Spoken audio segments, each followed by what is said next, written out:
2018년. 2018년에 임진강가에 어느 그 사진 작가님이 임진강가에서 잉어가 죽어 있는 걸 발견했다고 사진을 찍었는데 절더러 스튜디오에 와보라 그래서 갔어요. 갔는데 제가 손으로 잡았을 때 이 정도 크기였어요. 그러면 말라 죽어서 있는 게 말라 있는 상태가 이 정도면 1m 50은 됐을 거라 그러더라고요. 살아있을 때. 1m 20 이상은 됐을 거라 그러더라고요.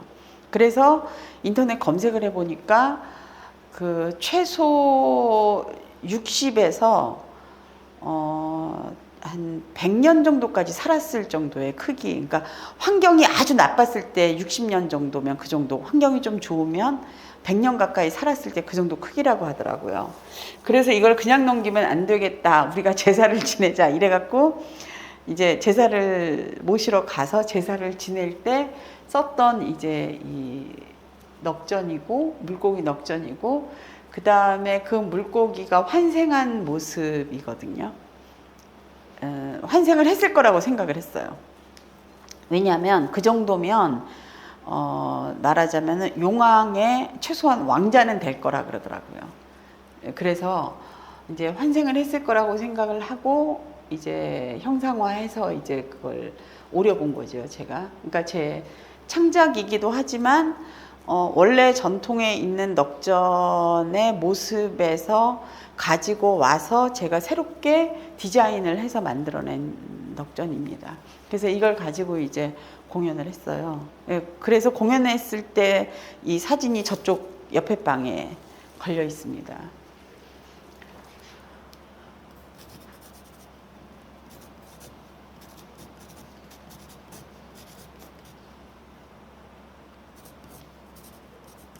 이렇게 해서 문화비축기지에서 이제 공연을 했었죠.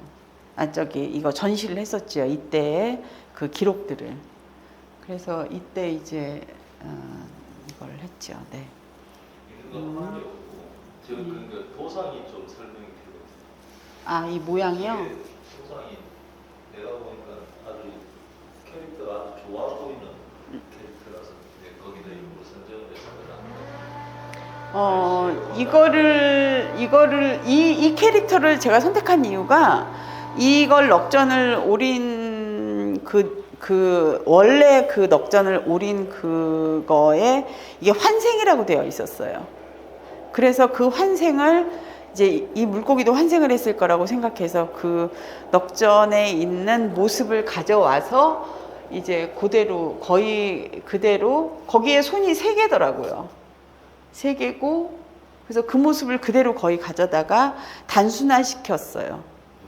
환생이 있는 거죠. 그러니까 물고기든 동물이든 사람이든 뭔가 이렇게 환생이 있다고 생각을 하고 인정하는 어떤 그런 거인 거죠. 그렇죠. 사람으로 태어나는 거죠. 근데 그러니까 이거는 귀나 손이나 발이나 이런 것들은 보면 이 넉전에서는 보면 뭐랄까 해학적이랄까 아니면은 좀 과장된 느낌. 예.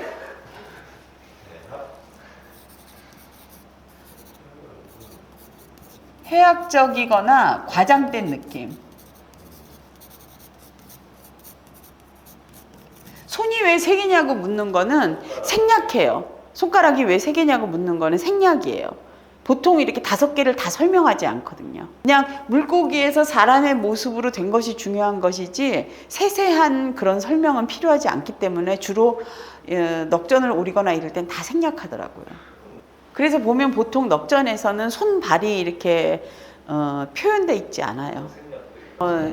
여러 개, 이제 저 같은 경우는 어쨌든 전통을 이어가는 입장이다 보니까 여러 개의 환생의 모습 중에서 이 물고기가 왕자였다고 생각을 하고 볼 때 이 환생이 가장 적합하다고 생각합니다. 왜냐하면 넉전은 그 주체자의 마음에 따라서 선택할 수 있기 때문에 예.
오방덕전이요.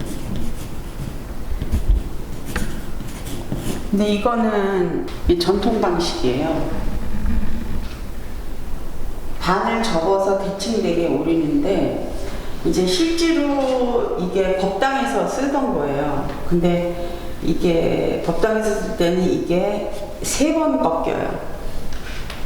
근데 이제 내가 공연에서 쓰느라고 이거를 2번만 꺾고 3번 꺾으면 공연에서 쓰면 이게 엉키거든요. 이걸 가지고 응용한 작품들이 이렇게 나온 거예요. 그러니까 전통의 방식을 가지고 이렇게 응용해서 여기까지 온 이게 순서예요. 제사 때 쓰였던 거고, 이제 근데 제가 공연에 쓰기 위해서 약간의 그 부속품들을 붙였죠 다. 그래서 여기 보면 여기 배꼽이 붙어 있어요. 이게 동전이거든요. 옛날 엽전을 이렇게 붙였더라고요. 그래서 이렇게 여기 보면 배꼽이 하나씩 다 붙어 있어요. 그래서 붙어 있는 거거든요. 무게중심 잡느라.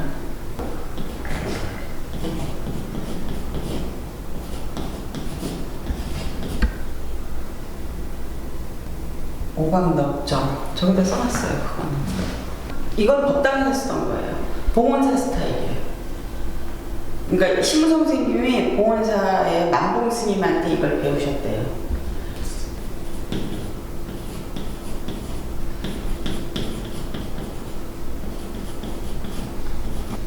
팔이 꺾이는 형식.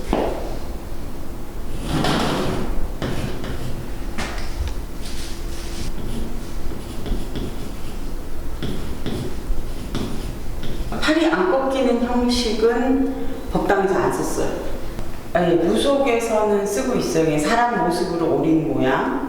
근데 봉원사가 조선시대 때부터 금해제 의식을 행했던 곳이거든요. 그래서 그 옛날에 그 방식을 그대로 이런 걸 가지고 있는데 거기에서는 이렇게 팔다리가 꺾인 모양이었어요. 그러니까 그 위패와 같은 역할. 위패 옆에 같이 뒤에 이렇게 붙여놓거든요. 예, 넉대라 그래서 이 나무 막대가 있어요. 이렇게 생긴 나무 막대가. 이렇게 돼서 이제 바닥이 이렇게 된 거가. 이렇게. 넉대. 그러면 넉대가 여기에다가 이렇게 매다는 거죠. 이렇게. 어쨌든 봉원사에서 하던 거를 신무 선생님이 가지고 와서 저 이제. 그래서 제가 봉원사로 가게 된 거거든요. 근데 어쨌든 이렇게 꺾는 형식은 봉원사밖에 없어요. 법으로 이렇게 그러니까 일반인 쓰면 안 된다. 그러니까 소격서가 조선시대에 있을 때는 소격서에서만 이 종이로 의뢰를 행하는 걸 허락했대요.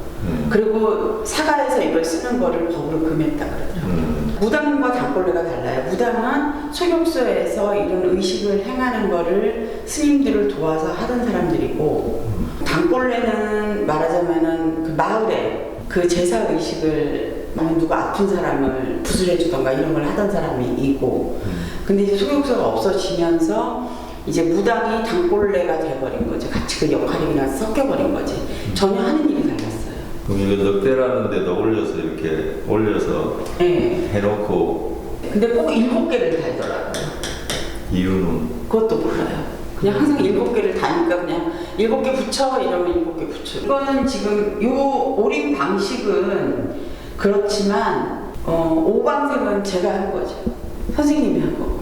그럼 이 오방신이 이런 거는 기본적으로 이름을 붙인 거네요. 예, 이거는 붙인 거죠. 네, 선생님이 붙인 거고, 신무 선생님이. 네. 전통 방식에 오리는 방식은. 오리는 방식이 전통이고 색상은 전통이 아니고 예. 창의적으로 공연에 쓰려고 한 거고, 예. 원래는 이 색상 흰색으로만 하니까 전통이라 하면 색은 아니네. 예. 서 있는 거예요. 왜냐하면 이게 우리가 지금 이게 3마디잖아요. 3마디. 예? 이것도 3마디잖아. 그래서 이게 원래 형식은 이렇게 3마디예요. 이것도 3마디야. 그러니까 서 있는 거지. 저희는 그냥 할 때는 이제 3마디. 3마디예요. 크기는 이거보다 더 좁고 길고 가늘어요. 7개를 붙이려니까. 그러니까 실제로 크기는 제가 지금 실제로 크게 갖고 서 있거든요. 있다고는 하는데. 이거 절반 정도 크기예요. 네, 여기 바닥에 닿게. 닿게. 예, 그냥 여기 찰랑거리고 닿을 정도의 높이. 그 7명이 서 있는 모습. 예, 서 있는 모습. 그거는 아마 저승길을 잘 가시라고 세워놓지 않았을까요? 그래서 그렇게 생각해요. 앉혀 있으면. 7명을 세워놨다. 네, 세워놓은 거죠. 그래서 제가 이제 봉원사에 쓰면서 이걸 맨날 제가 많이 오래줬는데 이거 바닥에 찰랑거리고 안 닿으면 잘못 올렸다고 뭐라고 하시거든요. 이게 찰랑찰랑 달동말동 이렇게 돼야지 늘어져서 있어도 안 되고 딱 이렇게 맞춰서 그 높이. 그래서 거기 사이즈가 있어요. 눈코입 모양은 그냥 오리는 사람 마음이야 그때. 그거는 예, 꼭 뭐 눈코입. 근데 법당에서는 눈코입을 안 오려요. 그냥 하얗게. 그냥 이거 없이 그냥 눈코입 없이 이걸 가지고 제가 이제 응용해서 만든 거죠 이거는. 아무리 봐도 서 있는 모습을 하니까 어쨌든. 근데 서 있는 모습이거든요. 지금 서 있다고. 예, 서 있다고 봐요 다. 종이를 이거 하나로 오리다 보니까 그래요 이렇게 돼서. 그러니까 이 넉전의 제일 포인트는 뭔가 하면 여기는 지금 이렇게 곡선을 오렸잖아요. 하나도 이 공간을 버리면 안 돼. 찌꺼기가 나오면 안 돼. 혼나야 돼. 그렇게 찌꺼기 나오게 오리면 스님들이 뭐라고 하신다. 그게 아마 그런 것 같아요. 그러니까 이게 온전히 다 보내는 거지 찌꺼기를 남기면 안 된다는 의미인 것 같아요. 그러니까 종현정을 오리면 그게 다 하나로 모양이 돼서 나와야 그냥 된다는 모양이 거지. 나오고 그걸로 온전히 보내는 느낌인 것 같아요. 그러니까 얼굴도 각져서 있죠. 그러니까 거의 그냥 직선으로만 자르는 거지 이렇게. 근데 공연에서 그렇게 했으면 너무 재미없어요. 그러니까 선생님이 이렇게 스타일을 만드신 거를 이거는 물려받은 거예요. 이렇게 돼 있는 거를 이제 제가 그거를 이제 이렇게 응용한 거죠. 더 이제 입체감 나게 전시를 하려니까 이건 전시용이거든요. 공연용은 아니고 좀 더 전시실에서 입체감 나게 할 수 있는 방법을 이제 생각한 거지 이렇게. 그래서 이건 전시용이에요. 공연용은 아니고. 이거는 우리가 그 패백 갈 때 혼백 매듭 함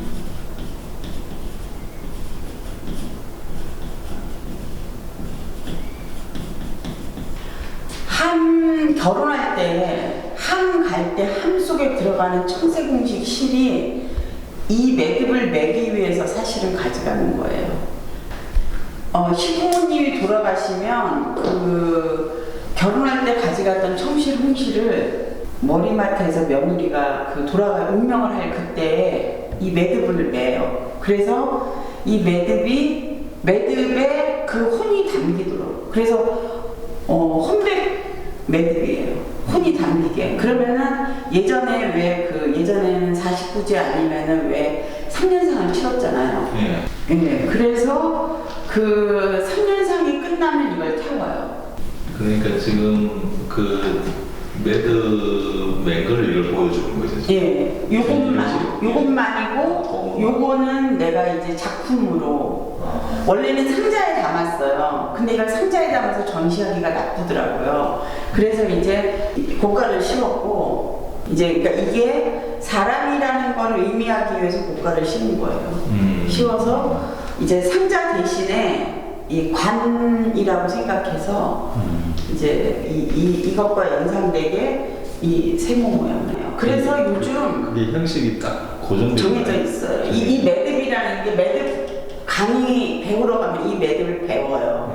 근데 이게 무슨 의미인지 모르고 그냥 혼백 매듭이다 이러고 그냥 배우는데 이 설명을 그분들도 이 설명을 안 하더라고요. 이건 의미가 없어요. 그냥 이거 매고 나면 이렇게 끝 남잖아요. 그냥 그거를 내가 이렇게 찢어서 이렇게 해놓은 거지. 그럼 이거 용도는 어떻게 쓰는 거예요? 이제 다 매듭을 맸다. 그 다음에 어떻게 쓰는 거예요? 그 다음에 상자에 담아서 그 청을 차려놓으면 거기에다 올려놨다가 3년상이 끝나면 태운다. 이거를 나눠주기는 해요. 저기 장례식장에서. 근데 사람들이 이걸 몰라. 이런 설명을 몰라잖아요. 크게 의미하는 건 돌아가신 분의 혼이라고 생각하는 혼을 담는 거라고. 예. 이거는 이 모양은 그냥 옛날 오래전부터 해오던 모양이니까 뭐 삼신의 의미이기도 하고 뭐 여러 가지 의미가 있을 것 같긴 해요. 세 개를 매듭을 한 이유가 우리가 왜 3에 대한 숫자가 왜 있잖아요. 전통적으로 아마 그런 의미가 아닌가 싶은 생각이에요. 그냥 제 개인적인 생각. 이거는 의미가 없다고요. 이거는 왜 의미가 없냐면 그냥 이 실 그냥 남은 거. 어차피 그렇게 나. 그냥 이렇게 그냥 남은 거를 이렇게 길게 늘어뜨려서 놔요. 그러니까 어떻게 보면 사람 모양 같기도 하지. 그러니까 이게 머리고 이게 팔이고 이게 다리일 수도 있죠. 예. 이 넙정을 하다 보니 넙정과 관련된 그 죽음에 관한 물품들 뭐 이런 것들을 제가 이제 조사하고 그 전통 방식에 있어서 제사는 어떻게 지냈는지 장례는 어떻게 치렀는지 이런 걸 하다 보니 이 자료가 어디에 있더라고요. 그래서 알게 돼서 책을 보고 이 매듭을 내가 혼자 했어요. 어디서 배운 건 아니고 무슨 매듭 책에 어디서 박물관에서 뭐 빌려서 내가 봤어요. 그거를 매듭 책에서 내가 봤어요. 그래서 혼백 매듭이라는 말이 어디에 있어서 그 혼백 매듭을 검색을 계속하고 하다가 그러니까 매듭책을 찾으니까 박물관 이제 어디에 있어가지고 그걸 빌려다가 근데 요즘은 장례식장에서 이걸 주거든요. 이거 말고 그걸 그냥 실 가지고 진짜 허접하게 이렇게 주니까 사람들이 이게 뭔지도 모르고 근데 그냥 주더라고요. 왜 이렇게 장례를 치르면 용품을 주잖아요. 거기에 딸려 있어요. 딸려 있는데 사람들이 이게 뭔지 몰라서 버리기도 하고 뭐 이러더라고요. 예. 자, 이거는 아주 현대적인. 이거는 제가 그 바위를 봤는데 원숭이 느낌인 거예요. 산에 갔다가 그래서 그 바위 본 걸 제가 그냥 만든 거예요 작품. 그러니까 이거 뭐 전통 방식이나 이런 게 아니라 그냥 제가 창작품을 만든 거죠. 이렇게 해서 이거를 밖으로 이렇게 오렸고 그 다음에 여기는 이렇게 안쪽으로. 그 다음에 두 개가 더 이렇게 가겠지. 이렇게 두 개 맞고 이렇게 이제 얼굴이 온 거죠. 이렇게 그 다음에 눈